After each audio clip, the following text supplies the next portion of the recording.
Gjykata e posaçme kundër korrupsionit dhe krimit të organizuar i dha fund procesit dhe shpalli fajtor ish kryetarin e Bashkisë së Finiqit në qarkun e Vlorës, Leonida Hirsto, duke e dënuar me 4 vite burg për veprën penale shpërdorim të tyre.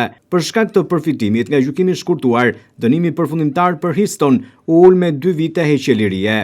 Vendimi u mor edhe për 4 ish zyrtar të tjerë të institucionit, po për shpërdorim të tyre, ku për mungesë kompetence, GKKO ja kaloi dosjen Sarandës. Sipas prokurorisë së posaçme, hetimet kanë zbuluar se gjatë periudhës 2017-2019 në Bashkinë e Finiqit janë zhvilluar procedura të parregullta prokurimi me vlerën rreth 77 milion lek. SPAK tha se tenderat janë manipuluar përmes dokumentacionit të falsifikuar, ndërsa fituesit ishin të përcaktuar. Për të mbështetur akuzat, prokuroria paraqiti prova të shumta, përfshi dëshmi, përgjime dhe dokumente zyrtare. Hirsto ka qenë gjithashtu kandidat për kryetar bashkie në zgjedhjet vendore të vitit 2023 në siglën e koalicionit Bashk Fitojmë.